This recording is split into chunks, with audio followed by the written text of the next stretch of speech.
Hello, Comic-Con fans, and thank you for joining us for this very special Comic-Con at Home panel, celebrating great film music and the composers who write it for your favorite comic book and superhero movies. I'm Robert Townson from Robert Townson Productions. I am a film music producer of albums and live concerts, and I am so happy to welcome our panel today of 4 superstar composers from the comic book and superhero world. Of course, they have all done so much amazing work outside of the genre as well, but we do have a particular focus for Comic-Con. Today, we have Tyler Bates. You may know Tyler from his scores for the John Wick films and 300, but the scores we'll be focusing on today are Guardians of the Galaxy Volume 2, Deadpool 2, and Watchmen. Our second guest is Christophe Beck. Chris's biggest hits include Frozen, the Hangover films, Elektra, and the Buffy the Vampire Slayer TV series. Chris recently scored WandaVision for Disney Plus and both Ant-Man and the Wasp.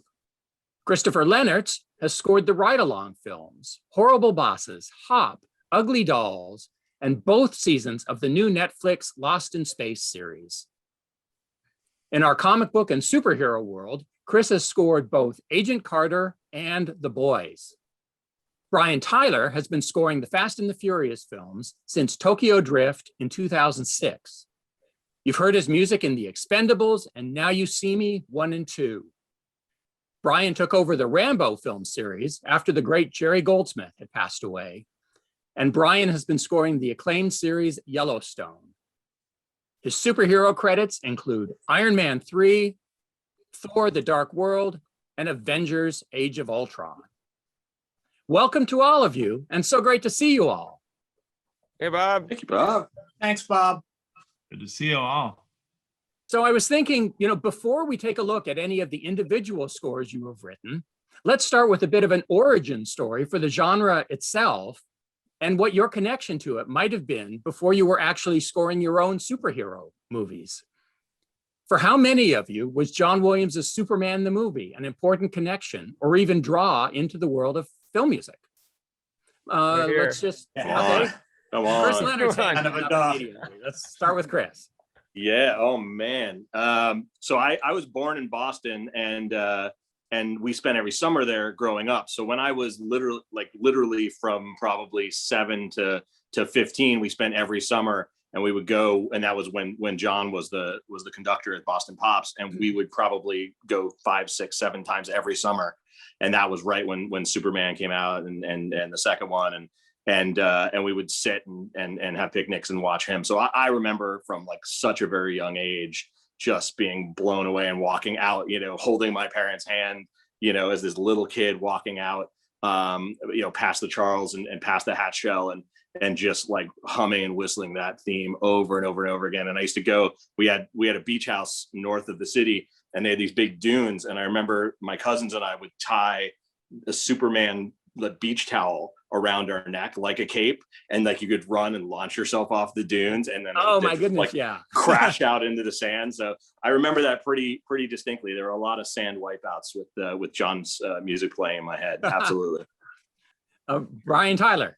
Sure. That whole just those blockbusters that happen from John and Spielberg, Lucas kind of connection, that Jaws, Star Wars, Close Encounters, Superman, and then Empire and Raiders, that kind of like 76 through 81, just yeah. And then E.T. 82, like that whole, it so defined me as a young person interested in music. Like that was the soundtrack of my life. I loved those movies too so much that my way of like watching the movies when I couldn't was always I would take the record and I put it on tape, put it on the Walkman or whatever, and I memorized so the music to the film, so I could like watch the movie in my head, which I think was a permanent imprinting of music to visual to storytelling that like led me inextricably to composing music for films. And there was just no one better at painting a picture than John Williams, and certainly Star Wars and Superman. It was so much of a thing that now when I conduct my concerts, I most often do the Krypton into the Superman March entire intro as a tribute to John for the for after the when I come back out on stage after the concert and do more pieces. So yeah, it's, I mean, beyond, like all of us, it's just, Yeah. I can't even, where do I start? It's just, I always say that John Williams is really the most famous and accoladed film composer of all time. He's severely underrated still, even at that, to me. Yeah. Like, so yeah, you got me. Boom. Cool. Chris Beck. Yeah, I just have to echo what Chris and Brian were saying. John Williams is an influence to, I would imagine, most, if not all of us in the industry. And for me, Brian, I could really relate to what you're saying about reliving the movie before the days of home video. For me, it was Star Wars and an album called The Story of Star Wars. Me too. Which, yeah. So you get narration and dialogue and all that glorious music. And I wore out that record. I would just lie on the floor in my family's house. My dad had a hi-fi room, and that's where he would like listen to his records. I would put that record on and listen to it over and over and over again. And you know, also growing up, me and my brother were just so into comic books, particular X-Men, and all the characters from that universe. I can just remember my brother and I having endless conversations about how much we wish we were superheroes, how much we wish we were mutants, because that's of course the language of the X-Men universe. It's kind of funny to listen to that now, but absolutely, I just have to echo what those two guys and probably what so many of our colleagues feel about John Williams and his music and how it's influenced us. Yeah. And Tyler? Oh, it's impossible to state, you know, more appropriately what these three guys said. And, you know, for me, you know, film scoring, at least even in that sort of lexicon, was never attainable for me, you know, mentally, you know, just working on movies like that. Star Wars made such a huge impression on me when I was a kid, as did Jaws. Like that, Jaws sort of connected to my like sort of heavy dark music at the time. And you know, Superman was something that really blew me away. So I think maybe if I'm really thinking about big themes, I think about, you know, what would John Williams do if it were extremely minor? So, Right. but yeah, I think it's fair to say that a meteoric presence like that in film score may never be possible again. He's the Beatles of film scoring, I think, you know. With each of your films, I would imagine maybe to different degrees, there was some familiarity with the main character of your superhero films, whether it was like Spider-Man or Thor or Iron Man. Did any of your preconceptions influence your theme or score in any way, or was it a completely fresh start or reboot during your first scoring of one of these films? Brian? Yeah, you know, I mean, as y'all know, like I was a big comic book kid too, both DC and Marvel, you know, and so there's no character. I mean, you know, yeah, like all those characters I had read, you know, we're talking all the way from, you know, Thor to Hulk to Vision to, you know, you name it, all the ones that like also appeared first in either Avengers or Thor or the Iron Mans that I did. And really those things were percolating in my head, but like the take that they had on it was so specific that like I didn't realize that Thor would have this kind of it's like, you know, it's like the difference between Iron Man being a like kind of that person that is a genius and has ingenuity. It sounds a little different harmonically than someone that's born, you know, like a demigod, right? And so the idea of just really playing one in in a really Requiem kind of style, like big thematic with choir and orchestra. It's kind of going classic in a way, with a little bit of room for that humor that I didn't really see as much in the comic with Thor.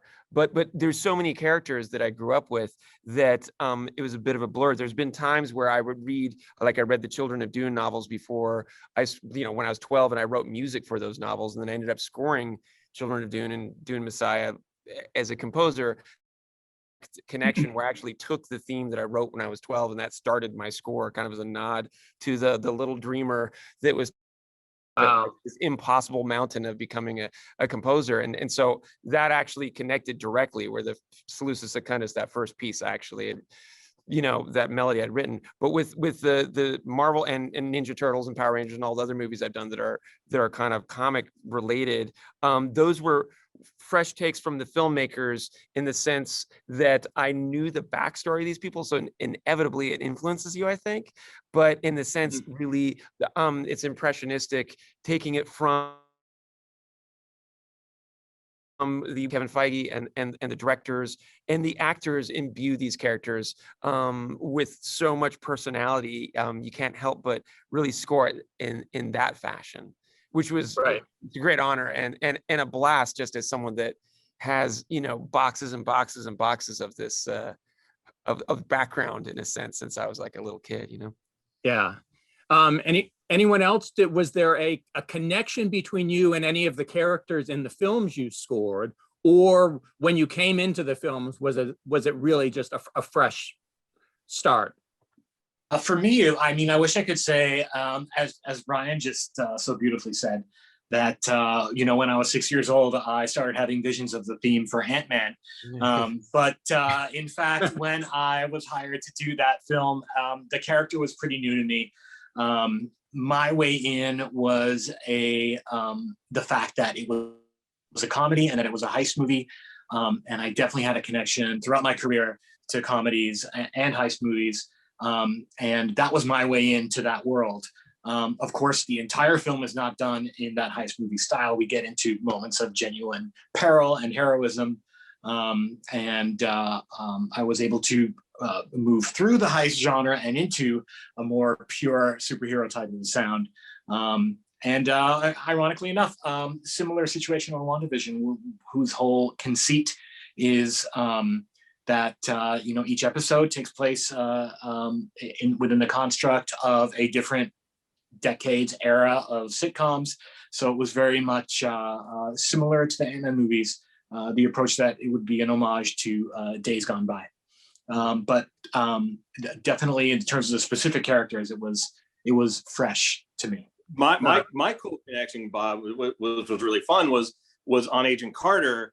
I mean, first of all, Captain America was one of my favorites growing up, but then the first scoring session I ever went to, I think the story, was Henry Mancini, and I was at USC as a guitar major, a jazz guitar major, and I was sort of in that world, and I got snuck in by Ralph Gerson to go watch Henry Mancini conduct, and I literally changed my major the next day to composition, and so it wasn't lost on me that my first opportunity to do a superhero thing was actually a period piece where I got to do sort of like the closest you could get to jazz mixed with Americana Captain America superhero, and that connection for me was really special because I was able to sort of we had a live session every week with Pete Erskine on drums and just like amazing jazz cats, as well as an orchestra. So to have that connection was really, really cool and special for my first outing. Wow, very cool. And Tyler, was it just kind of a fresh entrance for you? I mean, I guess Watchmen was the first, and then Guardians, but kind of new characters for you? Of course, yeah. And when I found out that we were doing Watchmen, I saw the graphic novel, which is an encyclopedia essentially, and I skimmed through it for about 10 seconds, and I just put it down and exhaled and thought, okay, I'm not going to dig too deep into this because there's no way that I'll be able to write a good score for this movie if I have these preconceived notions of the gravity of this graphic novel really possesses. But it was a great experience for me to work on that film, because ultimately, even though it's a very unusual story with unusual characters, I was able to approach it somewhat through a lexicon of human emotions, as opposed to impressionistic emotion, which is oftentimes pervasive in our superhero movies that we work on, even though I think we are kind of touching closer to, emotion steeped in reality these days. It's hard to tell which is which, actually, half the time, the movies or reality. But anyway, it's interesting. Over this past COVID year, I wrote and produced a record. It's a song record for DC Comics called Dark Knight's Death Metal. And it features a lot of huge artists and rock music and rap and indie music. And through the work of Scott Snyder and Greg Capullo writing this, I got to know a lot about the classic DC characters, which is really awesome because all of them are in it. And in the process of doing that, I created a motion comic series based on each one of their issues. And we had all the talent on the record voicing the various DC characters, which was a lot of fun. But it was also a great education about these character arcs that I wasn't attuned to so much before then. So it's been actually a really cool way to come into it, Wow, that sounds crazy cool. Yeah, the record comes out June 18th. Awesome. Oh, perfect. Yeah. Very cool. Well, I mean, it's so fun because the genre has become just so enormous in every way, and the scale of everything, the stories, the audiences, the budgets, everything. But historically, the amount of studio interference often rises as the budgets go up. Notes from the studio, hoops to jump through, number of cooks in the kitchen. And when you have companies like Marvel and DC and Disney involved, I have to ask what your experiences have been in terms of trying to maintain a dialogue that should really just involve you and the director. But does it? Maybe let's start with Tyler. Well, I'm certain that you're looking at 4 insomniacs on the screen. A lot of what we do, if we do it successfully, is create a process that makes it very natural for everyone creatively invested in a movie to interject and to be part of the music process. Great ideas are great ideas, and it's most important for us to get valuable information that's going to help us achieve the objective of the studio, the director, because when you're getting into those budgets where you're $175 million or more, the expectations are massive on music. We are like the last bastion to help, let's say, clarify or affect the storytelling, to improve the narrative of the story and the experience for the audience. So the pressure is super intense, and throughout it, you want to preserve the integrity of that intimate relationship that we as composers share with our director collaborators. But we also have a lot that many litmus tests throughout the process, and it can weigh on your mind, at midnight every night for always. Yeah. I'm sure without me going any further, these 3 gentlemen can take that point further. Brian. Sure. Yeah, I think exactly what Tyler is saying is right. Writing music is kind of, it's interesting. A director had said to me one time, it was very cool. Like we're talking about how to review things and go over things, especially when the director often might be even at odds with the studio or executives and producers, and they all kind of have their own opinions, or not at odds, but they might have their own ideas. And it's interesting. The director's like, it's funny. I can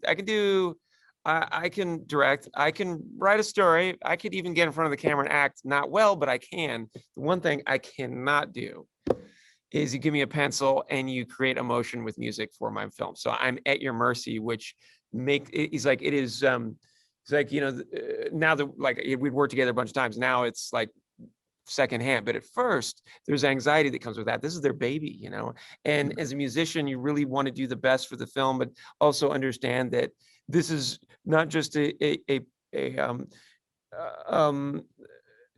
commerce meets art kind of amalgam that is this financial investment, but it also is very emotionally invested by the creators, the writer and the director and cinematographer and editor and executives, and especially executives like Kevin Feige, who really live and breathe the films, and it's more than just a product. And so keeping that in mind, it makes it's kind of like a putting myself in a mindset of understanding where they're coming from and wanting it to be great. And so we try to develop that Rosetta Stone between non-composers and composer. And I think that language we have in common is the language, emotion and film, and the music being the emotional catalyst for the film. And if we talk about the scenes, what they want from the scene, that's so much more important than talking about the music in a sense. And then I can take it from there. And I think we all do our best to realize that in a way that may even be something that they didn't necessarily even think of yet, because this is our area of expertise, at the same time honoring what they are trying to achieve with their own film. Right. Very cool. Chris Beck. Yeah, beautifully stated by Tyler and Brian. I especially relate to what Brian was saying about what it must be like for a director to come to you with his or her baby and entrust you with it. And there's a real vulnerability there. And I think as a composer, I try to have empathy for that situation they're in, and really come from a place of point of view of the director and respect for the director's vision. And really just from an artistic and spiritual perspective, fully and wholeheartedly embrace my role, which is to execute someone else's vision. At that point, when you get to that headspace, it hardly even matters how many cooks there are in the kitchen, who they are. It certainly can bring about a lot of sleepless nights and labor, but it's from the standpoint of a headspace and just wanting what's best for the project. You just take it as it comes and try not to trip on it too much. It also really helps that when executives and studio people are so completely in control and have a mastery of what they're doing. And Brian mentioned Kevin Feige. My personal experience with comic book movies has been pretty much exclusively through Marvel. And when you have a guy like Kevin who has created this 20+ film franchise that has been not only so commercially successful, but also creatively just beautifully executed, there's a certain amount of trust there that I can really surrender to. And it makes all the difference in the world when Kevin gives me a note, and maybe it comes pretty late in the process, and maybe it does cause me to have to stay up all night. It really helps to know that he absolutely knows what he's doing, and to just place my trust in him. Yeah. Great. And Chris Lennertz, how was Agent Carter, I guess, was your kind of entrance into the Marvel universe for the first time?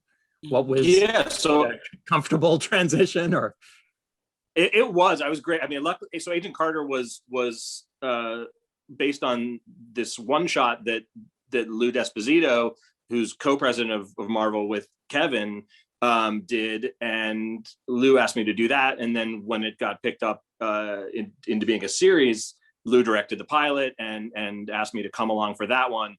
And he's a lot, he's been with Kevin that whole time, and he's very similarly is very sure of what he wants, and the whole team behind Agent Carter was very sure of what they wanted, and that made it, like Chris said, it made it really easy. And once everyone, was on the same page of we're here to tell this story. We're here to tell this story about this amazing, super spy, who everyone already loves from the Captain America movies. That made, it made it pretty easy to just follow and I sort of jumped in with as much love for the character and as much love for the idea of doing a superhero thing as everybody else did, and as Lou and everyone involved with the show did. And then with The Boys, you know, I'm blessed on The Boys because I was next door neighbors and fraternity brothers in college with Eric Kripke, who created the show, and I did 15 years of Supernatural with him, and I did every single student film he did. And so we are like dear friends with a vernacular and a shorthand. And then, you know, I got the same call from him, and then Seth Rogen, who's producer on the series. You know, they sort of spearheaded this thing together, and I had done Sausage Party with Seth. And so I had this shorthand with them. And as I think Chris mentioned, when you have people in charge who know what they're doing, and then you have beyond that, you have this, you know, shorthand with them from multiple projects, it really makes it so much easier to just, you know, there's so many times when I'll just turn to Eric and say, all right, whose perspective is this scene from, and what are they feeling? And as soon as you start there, then you're going to be fine, because it's all about story. It's not about music. And that's I think the end of the day, as long as we don't veer into that world where we start thinking it's about the music, then yeah, there'll be sleepless nights, but it'll be all in terms of serving the story. And that's really the only thing that matters at all. Right. Well, so I wanted to, we've been talking a lot about films, but to focus this for a minute on the TV shows. So staying with you, Chris, can you talk a little about your process of finding the musical voice and sound for both of the shows you were part of with The Boys and with Agent Carter? Sure, absolutely. So Agent Carter, I'll start with, you know, when we did the first one shot and then got into the show, you know, I had done the three of these Medal of Honor video games, and that's what sort of made Lou fall in love with what I was writing, because they were very Americana, they were very patriotic, they sort of sat in that world of Captain America. And then once he heard some of my jazz work, which I obviously had a great love of because I wanted to be a jazz guitar player from the very get-go. I mean, and at the time I had a dog named Miles Davis, so you know, I was definitely he could tell quickly that I was a jazz fan, and it was really coming up with that hybrid, and it came with just some trial and error, and I would have him come down to the studio, and we would try out sounds, and we would try, and I had already written some themes, and we would figure out what was a perfect blend of those kind of sounds. And then once we got to The Boys was really interesting because I started very, very early, before they even started shooting. And I started sending demos to Eric, and the first 3 rounds of demos constantly got back the same note, and it got a little bit better. It was actually too good, sounds too clean, needs to be messier, needs to be dirtier, sounds too professional, which is an interesting thing as a composer to get those kind of notes. And I had great musicians, and we were at my studio, and, you know, just amazing players. And so it kept going to the point where once I got to like the 3rd round, I was like, all right, we're going shopping. We're going to junkyards. We, you know, much like I think Brian mentioned earlier, you know, we ended up going, I walked into True Tone Music and said, don't show me anything that's not broken, you know? And I just went and started grabbing, you know, amps and guitars and everything that was not really working. And that was what got me over that hump. And then Eric's like, okay, no, this is it. And I started playing a lot of the instruments myself. And I'm not a great drummer. I'm not a great piano player or keyboard player. And so I was playing, you know, a bunch of stuff, which was kind of hilarious because I'm actually not a good performer at all. And once I did that, it started to sound more like this garage British punk meets industrial meets superhero thing that he was talking about. And yeah, so that was a really cool thing. And then the other cool thing that we started doing with the orchestra music, which was my pitch from the beginning, when we have to do these Vought propaganda videos, and they're in world movies, we actually record the orchestra first as is, and then we record in splits, which I don't usually do, but we record in splits, and then we use software and we use plugins to bend the orchestra. So when Homelander is going to crash the plane, all of a sudden you hear the French horns go down, and then you hear the strings start to go up, and that's all manipulated after the fact. So you have what would be technically a, kind of a Marvel traditional superhero sound that when our superheroes, who are just terrible, horrible human beings, start actually doing what they do and just wreaking havoc. Once the audience starts seeing what's going on, the music, Eric uses the term curdle or warp, and so we'll actually draw in bends all over these different orchestral splits to create really nasty, out of tune dive bombs and drops, and coming from really low in the register and just going 2 octaves up over a period of 10 or 20 seconds with a full orchestra mix. And it's really cool, and it's sort of like become the sound of warped superhero culture, which I think is actually a comment that actually everybody understands now, because we're so saturated with that. Right. Very, very cool. Chris Beck, WandaVision sounds like it must have been an absolute blast. Every episode, at least for the early ones, you were writing in for a different era, a different style of music based on scores for TV shows that we all grew up with. Plus, there were original songs by Kristen and Bobby Lopez. Was the concept of all of this already locked in when you came on board, or was it still coming together? And how did you tackle all of these styles from the different eras? Absolutely. When I walked in for the first meeting, they had already hired Bobby and Kristen, who had already written their songs. They already had all the scripts. They knew what they were doing. And they told me this bonkers idea for this show. And it immediately terrified me and excited me. I've always considered versatility to be one of my strong suits as a composer, as I'm sure we all do. It's kind of an occupational necessity in our industry. But I'd never attempted quite something like this. And they really were going for the most loving and accurate homage to these shows that they could. And it was in every department. It was the way it looked. It was the sound design. It was even the accents, the very subtle shifts in the way the characters would speak.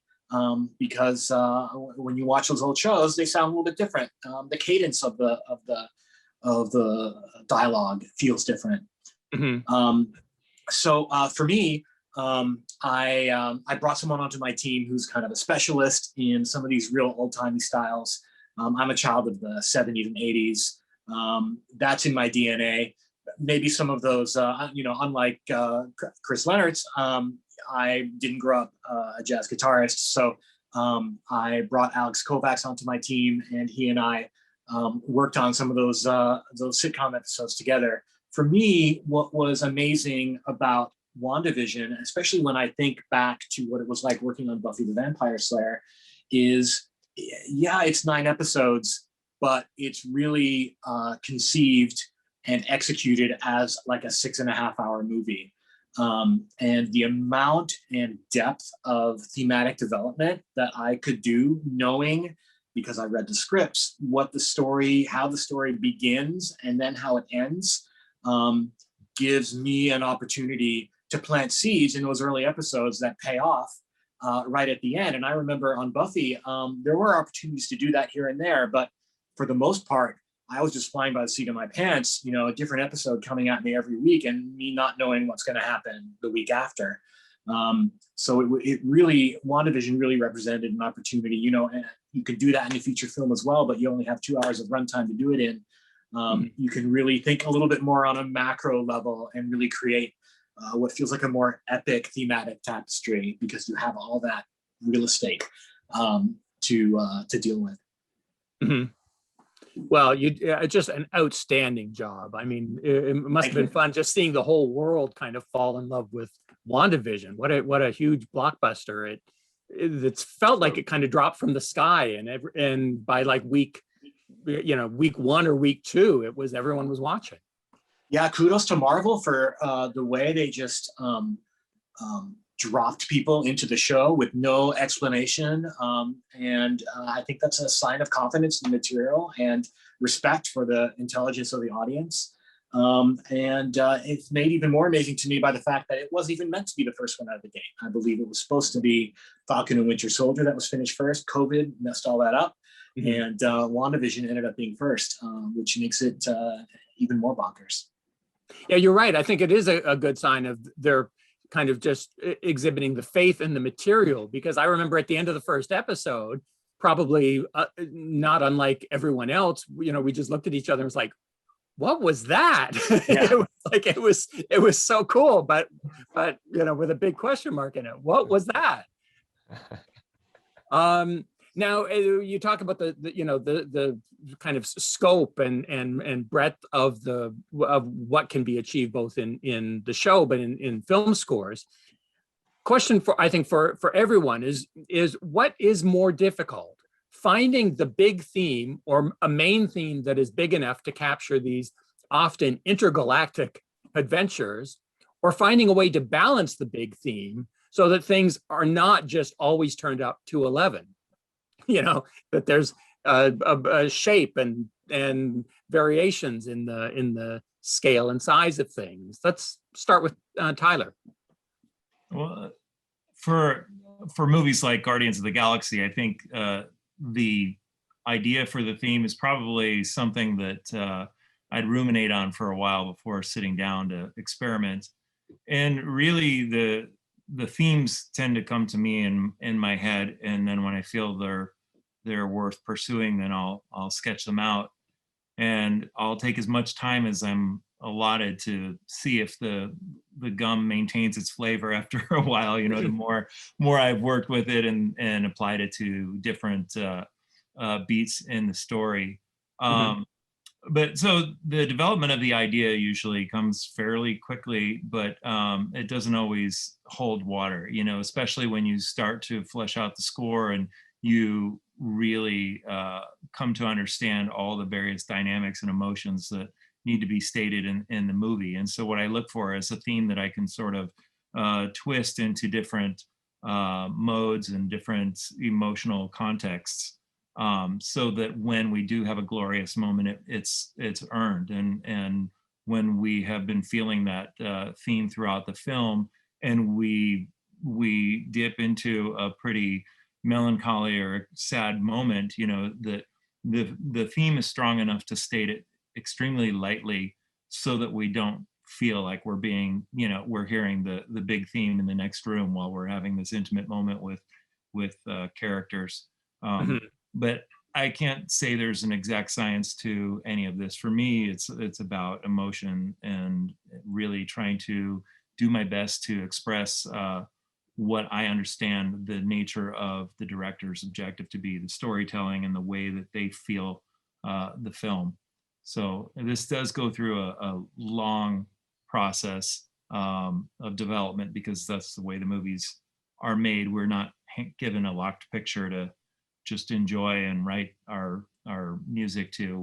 We're constantly chasing next to the train and trying to paint our music onto the side of it. So if your theme still withstands that process, it's a good sign, you know. And I think we tend to know that before we get to the 11th hour. But it's really exciting when you know that you hit a moment and it really coalesces with the picture, and you feel that the characters are emboldened or empowered by the music, and the music is empowered by the picture. So that, you know, that sort of a relationship is what I'm looking for with the larger themes in these films.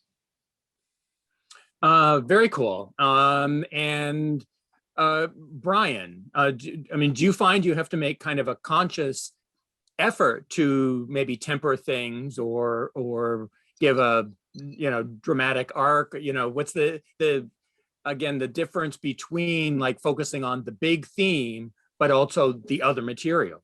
I mean, for me, it's what Tyler's saying is totally true, and I totally echo so much of what he was saying. For me, in fact, the process is pretty inverted, in a sense of the, if something works big, does it work small? I almost always go the other way around, because I'm not naturally an action music composer. I'm my wheelhouse is more, it came from like dramatic or like kind of emotional writing. So I almost always write like a very feels emotional kind of something that has the kind of an empathetic tone or whatever on piano, or it's written for legato strings or something like that first.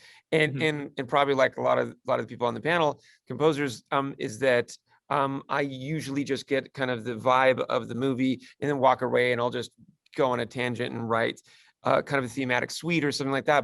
But I've always found since day one, I've always written something very soft first. And then it's actually the inverse, where I'm trying to find a way to make it epic. And I find it's just my process works better that way. And I find that usually you can take something that, if it has that kind of that memorable harmonic melodic structure with a chord progression, and it has something that hooks and identifies the exact kind of tone that you want for this character, which can be, it's an amazing part of music, is that for whatever reason, combining scales and melodies kind of across cultures and age, you can have something that's, like 51% heroism, 9% regrets, and 13% melancholy, whatever it is. It's like this palette that you just feel it. And once you kind of feel like you've nailed it, at least, and before you play it for other people, to me, it's usually on the piano, or I write it down for cello or something like that. Then it ended up being like scaling up, and it's like, oh, I can use choir and brass and trumpets and horns and octaves and do this harmony. So in a way, I've always inverted the process since I started, and it's just like because everyone has a different process, but that is mine, and I feel, to me, that resonates for me, the best way to get to that end product. But if I can't get there, then I have to back up and start over and do something different. But that's how it's been for me.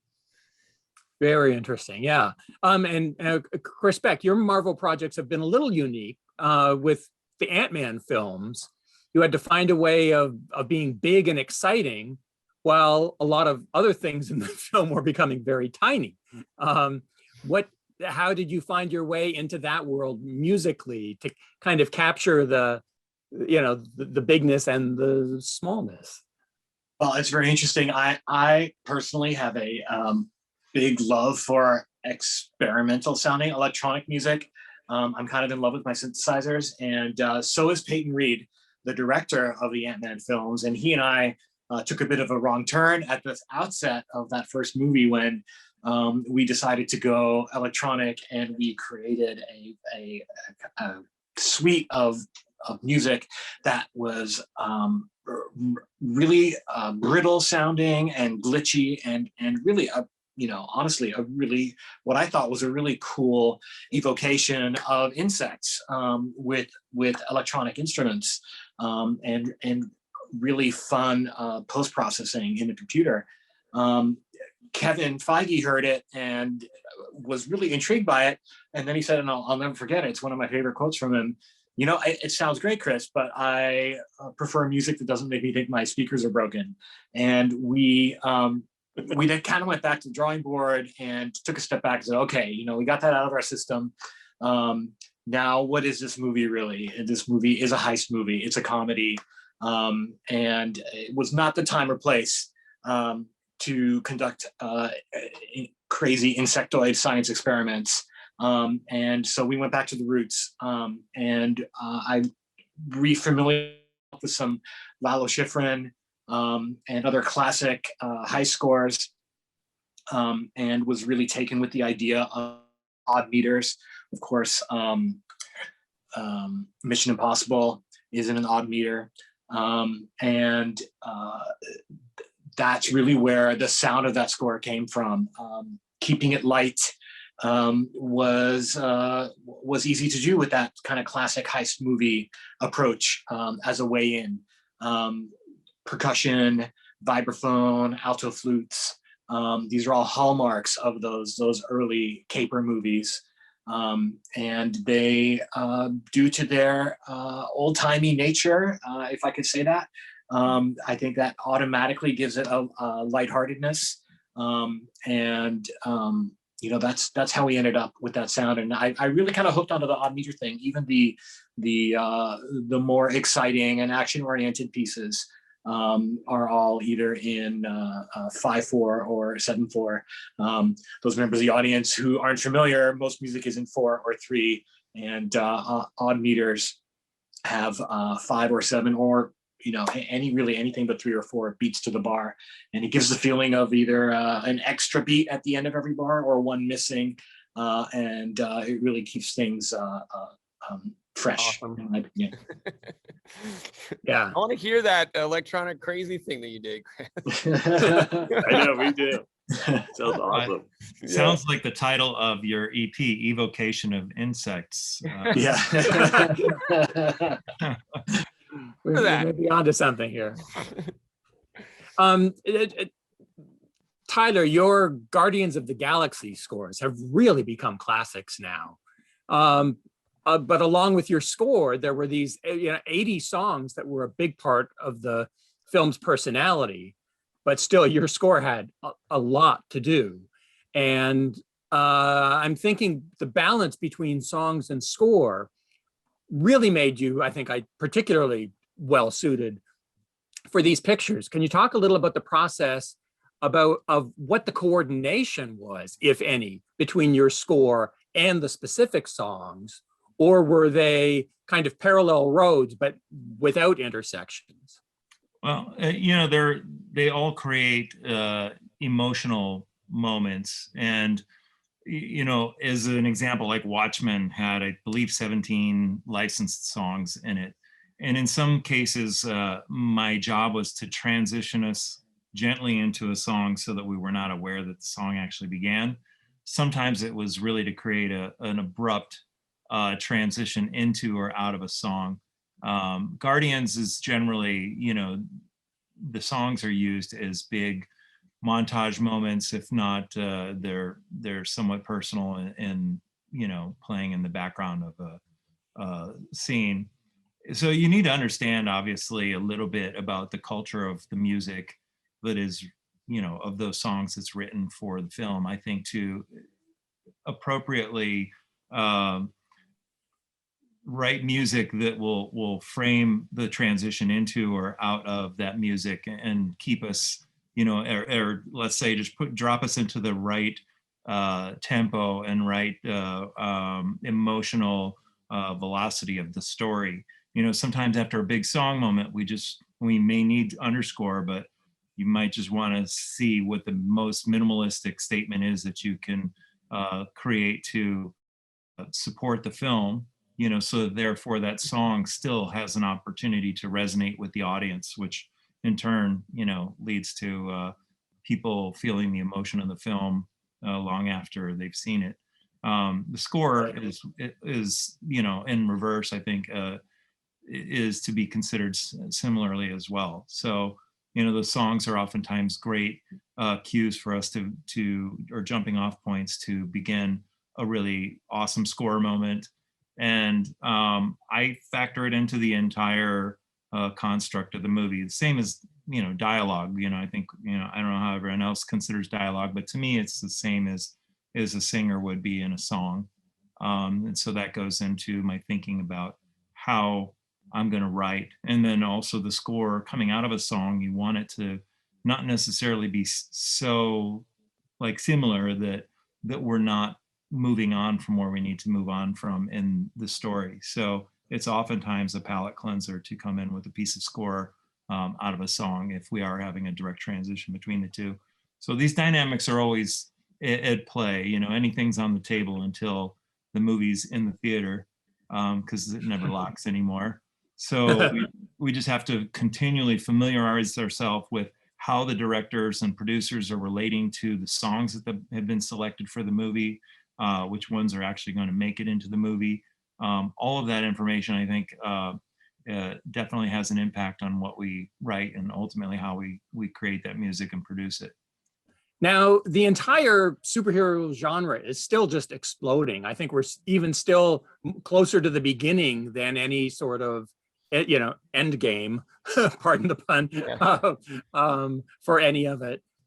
And with Disney and Disney Plus that are just kind of supercharging the entire Marvel production schedule. Do any of you have projects you can talk about that are coming up? Chris Beck, will you be on the new Ant-Man film? I can neither confirm nor deny that. But I am working on if I were to work on that, that would be in the not too distant future. And in the meantime, I'm working on another miniseries for Disney Plus for Marvel that will be coming next year. Fantastic. Tyler, do we have a Guardians of the Galaxy Volume 3 to look forward to, or something else? There's a lot of something else for sure. I'm very excited about everything that's happening right now. Fortunately, the array of projects I'm on is very diverse. So I'm excited about that. We all work under these NDA constraints, so we can't really speak about too much until it's in the can. Yeah. One of the projects that I'm doing that I love is Gendy Tartakovsky's Primal TV show, and so that's reprised for another season. And a few other projects that I'm not at the liberty to speak about, but it's all good, man. I'm really happy right now. So fantastic. Chris, Lennertz, season 3 for The Boys, maybe, or season 3 for The Boys is currently filming under major lockdown conditions up in Toronto. Can't say anything about it, but I am going to be doing it, and I'm super excited about it. And from what I've seen, it's going to be even more insane than last season. So yeah, really, really, really excited about that. Wow, very cool. Anything else that you're whipping up? I'm almost done with the next season of Lost in Space, and that'll be out probably before the end of the year. I've already done, that was my first recording session back in front of an orchestra conducting about 2 weeks ago in Nashville, which was a lot of fun. And it was just nice to get in front of an orchestra again and be able to actually have real musicians play in the same room. It was amazing. It was like the best feeling. So super grateful that we're coming out of this thing and to be able to write some big orchestral thematic stuff for what will be the last season of that. So I just spotted episode 7, and I'm almost done with 8, and that's the big finale. So it's gonna be a lot of big music, which should be really fun. Wow, very cool. And Brian, what's cooking in your world these days? Yeah, it's crazy. I like Chris. It was great to get back in there. I just conducted, a score that just came out, Those Who Wish Me Dead, Taylor Sheridan's movie, and Fast 9, which we can just recorded that as well as orchestra, and then Redeeming Love, which is a 18th century tragic tale that comes at violin concerto piece. Gil Shaham playing violin. Which is really exciting. My favorite violinist since I was like, okay, so it's really. Oh, how cool! Yeah, like then John Williams and him voice. It's just mind-blowing. And then of course I'm doing animated film for Disney, Rescue Rangers, and then Escape Room for Sony, which is going to come out about 4 weeks, which we're dubbing right now. And then Scream, I conduct that like in a week and a half or so. And then Are We Dreaming, which I'm directing. And that's a wild project that is ongoing, and I'm it's kind of like a 2001 meets Fantasia kind of thing, and a musical visual experience. So super excited about that as well. And then of course Yellowstone continues as well with Taylor Sheridan, which is also live, and love those live musicians, no question. Yeah. Well, wow.